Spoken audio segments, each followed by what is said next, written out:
रत्नागिरीतील मिरकरवाडा येथील मच्छीमार थेट चिपळूणमध्ये आमदार भास्कर जाधव यांच्या भेटीसाठी आले। शासनाने आमच्यावर अन्याय केला आहे असा मच्छीमारांचा आरोप आहे।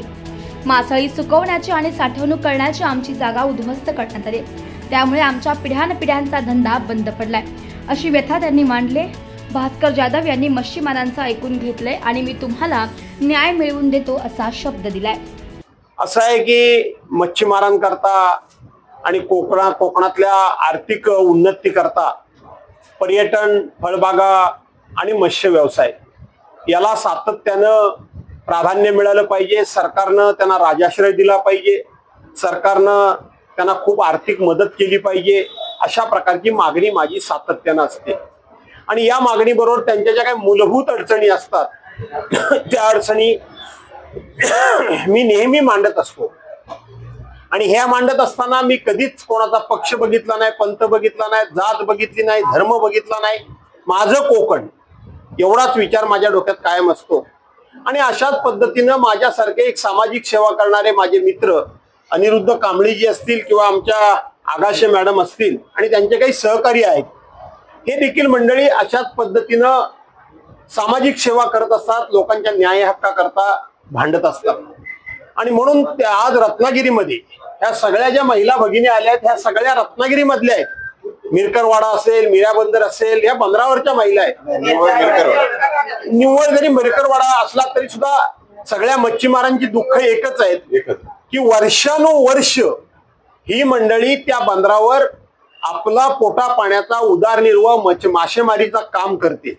आणि मासेमारीचे काम करत असताना नुकत्याच झालेल्या निवडणुकीमध्ये, मग ती लोकसभा असेल ना तर विधानसभा असेल, या निवडणुकीमध्ये त्यांनी महाविकास आघाडीला मदत केली। महाविकास आघाडीला मदत केली म्हणून त्यांना डेव्हलपमेंटच्या नावाखाली त्यांच्या सगळ्या झोपड्या उडवण्यात आल्या।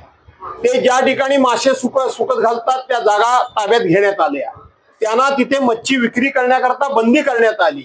अशा पद्धतीनं त्यांना छळण्याचं काम हे तिथं सुरू आहे।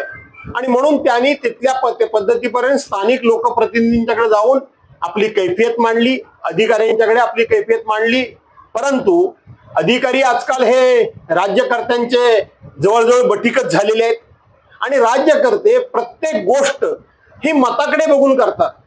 मी अनेक वेळा सांगितलं की ह्या देशावर 70 वर्ष, 60-65 वर्ष काँग्रेसने राज्य केलं। महाराष्ट्रामध्ये जास्तीत जास्त काँग्रेसने राज्य केलं, परंतु काँग्रेसच्याकडे ती राजकीय सभ्यता होती, ती सभ्यता आताच्या राज्यकर्त्यांच्याकडे नाही। काँग्रेसच्याकडे काय सभ्यता होती की लोकांनी निवडून कोणाला दिलंय हा विचार करण्यापेक्षा आपण लोकशाही मानतो। लोकांनी निवडून दिलेला प्रतिनिधी हा कुठल्याही पक्षाचा असला तर त्या प्रतिनिधीचं आपण काम करत नाही, तर त्या निवडून देणाऱ्या जनतेचं आपण काम करतो। म्हणून त्याचा पक्ष न बघता आपण लोकांना मदत केली पाहिजे, ही सभ्यता आज राजकारणातली संपलेली आहे। आणि म्हणून स्वतःच्या पोटावरच आता कुऱ्हाड पडल्यासारखी झालेली आहे। सगळी घरदारं त्यांची ओस पडण्याची वेळ आलेली आहे। त्यांना आता कुठेही व्यवसाय करायला मार्ग शिल्लक राहिला नाही। आणि म्हणून आमचे मित्र अनिरुद्ध कांबळे असतील किंवा ही मंडळी असेल, यांनी स्वतः तर संघर्ष करतायतच, कायदेशीर लढाई त्यांनी लढवायचं ठरवलेलंच दिसतंय, परंतु त्यांची दुःख ही महाराष्ट्राच्या विधानसभेच्या वेशीवर भास्कर जाधवांनी मांडावी या त्या अपेक्षेनं आलेल्या आहेत। मी त्यांना शब्द दिलाय की मी जरूर तुमची दुःख केवळ मांडणार नाही, तर तुमच्या दुःखावर फुंकर घालायला सरकारला लावेन, आम्ही त्यांना शब्द दिला।